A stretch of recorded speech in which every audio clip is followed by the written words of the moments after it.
Join me as I dive in the mind-blowing experiment to see how far people will go when they think authority is calling the shot.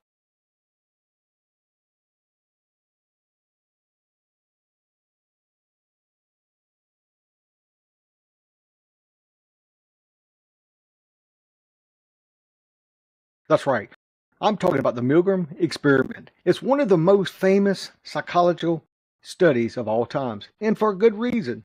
It conceived by psychologist Stanley Milgram in the 1960s. It's aimed to explore just how obedient humans would be when faced with authority figures. What he discovered was nothing short of shocking, and it had a lasting impact on our understanding of human behavior. The Milgram experiment poses significant ethical dilemmas as it blurred the lines between psychological research and manipulation. Participants were led to believe that they were a part of a learning exercise while they administered electric shocks to another person. Now, whenever they answered the question incorrectly, they would get electric shock. In reality, the real study was observing the participants themselves as they were pressured to continue administering electric shock, increasingly severe shock, despite of their own morale reservation. Now, the fact is, most participants went along with the experiment, even when they show clear signs of distress, raises uncomfortable questions about our willingness to follow orders, no matter what the cost. Now, this experiment has had a profound impact on our understanding of obedience and morality. Now, it's made us question whether we're capable of making sound moral judgment when influenced by the authority figure. Now, the results also sparked debates about the perils of blind obedience and the importance of critically evaluating the instructions we receive from those in power. Moreover, the Milgram. Now, the experiment has far-reaching implications for field education, where authority figures often hold significant sways over what we're taught and how we think.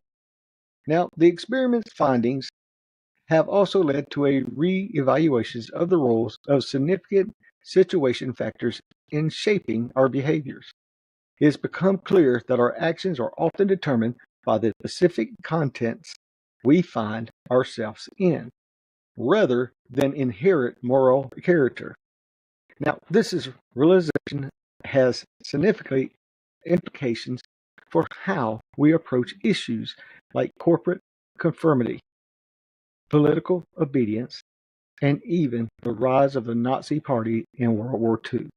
One of the most striking aspects of the Milgram experiment is how it highlights the power of role playing in shaping human behavior. Participating were convinced they were taking part of a legitimate scientific study, and the perception alone was enough to make them override their own moral compasses. Now, this finding was significant implication of our own understanding of how social roles and norms influence our actions. Now, let's dive deeper into the experiment setup and explore the psychological theories that explains the participants' behavior. Now, the experiment consists of three main components. You had the teacher, the learner, and the experimenter. The teacher was the participant themselves responsible for administering the electric shock. The learner was the actor, pretending to be the fellow participant receiving the shock. Now, the experimenter was the authority figure instructing the teacher to continue with the experiment despite of the reservation. Now, participants' reactions were striking. Now, many exhibits visible signs of distress, from sweating and nervous laughter, as they struggled and reconciled their own moral values with the experimenter's instructions. Now, some even displayed a kind of dislocations as if they were observing their own actions from outside of their bodies. Now, these reactions are telling as they highlight the intense psychological conflict that arises with a personal morale clash with authority pressure. Now, one of the most revealing aspects of this experiment is the way participants justified their actions themselves. Can you believe that many convinced themselves that they were simply following orders, and that the experimenter was ultimately responsible for the consequences? That's interesting. Now, This kind of morale disengagement is a common coping mechanism, one that allows us to step aside our feelings of guilt and shame by attributing the blame to an external authority. It's the blame game. Now, uh, dramatizing of this conflict between personal morals and authority pressure is one of the most shocking aspects of the Milgram experiments. It's stunning to see how quickly participants surrendered their autonomy, abandoning their own moral principles in favor of obedience to the experimenter. The phenomenon is all the more chilling when we consider the relevance of real-world scenarios where blind obedience can have devastating consequences.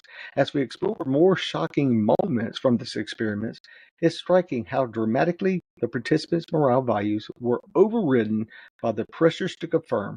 One participant, for instance, continued administering shock even when the learner begged to be released, claiming they had a heart condition. Another participant was brought into tears, yet still continued with the experiment, convinced that the experimenter knew best. The Milgram experience serves as a stark reminder of the dangers of the unchecked authority and the importance of critical thinking in our daily lives. By understanding the psychological mechanism that drives our behavior, we could better resist the pressure to confirm and make choices that aligns with our own moral values. Thank you for joining me on this journey into the Milgram experiments. It's a sober Ready.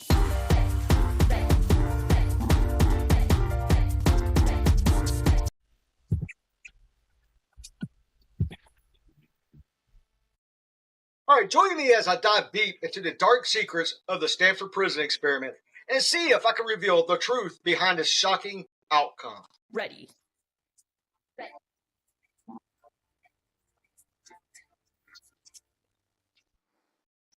All right, the Stanford prison experiment is one of the most infamous psychological studies of all times. It was for good reason. It was conducted in 1971 by the Stanford University professor Philip Zimbardo. The experiment was aimed to investigate the psychological effects of imprisonment on both the prisoner and the guard. That was supposed to be a 2-week study. It turned to a shocking display of human behavior, and today it remains a controversial topic in the field of psychology. Now, the Stanford prison experiment, a group of healthy male college students were randomly assigned to play the roles of either the prisoner or the guard in a simulated prison environment. What ensued was a series of disturbing events that pushed the boundaries of the human morality. The guards were given almost absolute power over the prisoners. They began to exert their dominance in brutal ways, while the prisoner became increasingly submissive and depressed. As the experiments progressed, the lines between the reality and the simulated prison environment began to be a blur. Now, guards started to take the rules too seriously, enforcing arbitrary rules and punishing the prisoners for minor infractions. Now, meanwhile, the prisoners became more and more desperate, trying to find ways to escape or resist the capture. The power dynamics at play were staggering, and it's chilling to think about how quickly the situation escalated. Now, the psychological issue that arose during this experiment were multifaceted. The prisoner experienced extreme stress, anxiety, and depression, while the guards began to show signs of sadism or authority. Now, it's clear that the experiment is trapped in some deep-seated psychological forces that are still not fully understood today. But in the simulated prison, the prisoners were arrested at their homes, taken through the jail, strip searched, just like it would be in the real prison. Now, they were given uniforms and referred to them by the prison numbers instead of their names. The guards, on the other hand, were given complete authority over the prisoners with the exception of physical violence. All right. As the days went by, the prisoners started experiencing mental breakdowns, and some even began to develop psychological disorders. Now, the guards, on the other hand, seemed to be relishing the newfound power and often enforcing arbitrary rules and punishments. It's shocking to think that these were ordinary college students just a few days ago, not professional prison guards. And yet, they were capable of such cruelty. Now, one of the most disturbing aspects of this experiment was the way the prisoners started to internalizing their prison roles. They began to see themselves as inferior to the guards, as some even begged for mercy or even tried to escape. Now, the guards, on the other hand, became more and more aggressive. The experiment was eventually terminated after 6 days. Only 6 days they made it. When a researcher, Christina Matlock, was shocked by the extreme behavior she witnessed, the participants were debriefed and the experiment was shut down. But the efforts of the experiments lingered on, with the participants taking years to recover from the trauma they experienced. Now, that's a lot of trauma in just 6 days. Now, the Stanford prison experiment reveals that profound truths about human behaviors and the authority it shows us. Given in circumstances, ordinary people can become capable of extraordinary cruelty. It highlights the dangers of the unchecked power and the importance of accountability. In conclusion, the Stanford prison experiment is a powerful reminder of the darkness that lurks within all of us. It's a testament of the powers of the psychological manipulations, of the dangers of the unchecked authority. Now, what do you think about the Stanford prison experiment? Share your thoughts and comments below. And if you